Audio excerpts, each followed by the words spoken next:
Hi விவாஸ், இன்றைக்கி நான் உங்களுக்கு பால் பாயசம் செஞ்சு காட்ட போகிறேன். இயல்பாக பால் பாயசம் எல்லாருமே சீனியில் தான் செய்வாங்க. நான் வெல்லத்தை செய்கிறேன். வாங்க எப்படி செய்யலான்னு பார்க்கலாம். அதுக்கு முதல்ல ஒரு பாத்திரத்தில் தண்ணியை நல்லா கொதிக்க விடுங்க. தண்ணி நல்லா கொதிச்சோணும் அதில் ஜவ்வரிசியை களைஞ்சி அதில் போட்டு விடுங்க. அது நல்லா வேகட்டும். அது வேகிறதுக்குள்ளே ஒரு பாத்திரத்தில் வெல்லத்தை எடுத்துக்கோங்க. அது கூட தண்ணி ஊற்றுங்க. ஊற்றி அதையும் நல்லா கொதிக்க வச்சு எடுத்து வைங்க. ஏன்னா அதை நம்ம ரெண்டாவது வடிகட்டி ஊற்றணும். இங்கே ஜவ்வரிசி நல்லா வெந்து நல்லா திக்கானோடனே அதில் கொஞ்சம் சேமியாவை போடுங்க. நான் சேமியா அப்படியே போட்டிருக்கேன். இன்னும் வறுத்து போட்டிங்கன்னா இன்னும் சூப்பராக இருக்கும். தேவைப்படுறவங்க அதை வறுத்தும் போட்டுக்கலாம். எப்படி செஞ்சாலுமே நல்லா தான் இருக்கும். போட்டு அதையும் நல்லா கொதிக்க விடுங்க. பார்த்து அடி பிடிக்காமல் கிண்டிக்கிட்டே இருங்க.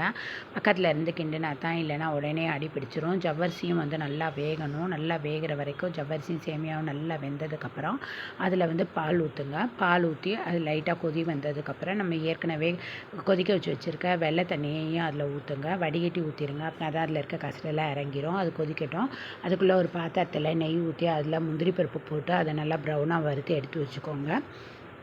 பாயசத்தை நல்லா கிண்டி விட்டுகிட்டே இருங்க. எல்லாமே அந்த வெல்லம், பால், சேமியா, ஜவ்வரிசி எல்லாமே நல்லா கலந்து நல்லா கொதி வரும். வந்ததுக்கப்புறம் அதில் 2 ஏலக்காவை போடுங்க. போட்டுட்டு அதையும் நல்லா கொதிக்க விடுங்க. அது கொதித்து நல்லா திக்காகி இறக்குற கண்டிஷன் வந்ததுக்கப்புறம் நம்ம ஏற்கனவே வச்சுருக்க முந்திரி பருப்பையும் போட்டு அதையும் கொட்டி அதையும் இறக்கிட்டிங்கன்னா இந்த டிஷ் ரெடி ஆகிடுங்க. இது சாப்பிட செம்ம டேஸ்ட்டாக இருக்குங்க. இது நான் பாகுதெல்லாம் யூஸ் பண்ணியிருக்கிறதுனால இது டேஸ்ட்டே நல்லா வித்தியாசமாக இருக்குது. எப்போ பாரு சீனிலே பால் பாயசம் சாப்பிட்டவங்களுக்கு இதில் செஞ்சு சாப்பிட்றது உடம்புக்கு ரொம்ப நல்லதும் கூட.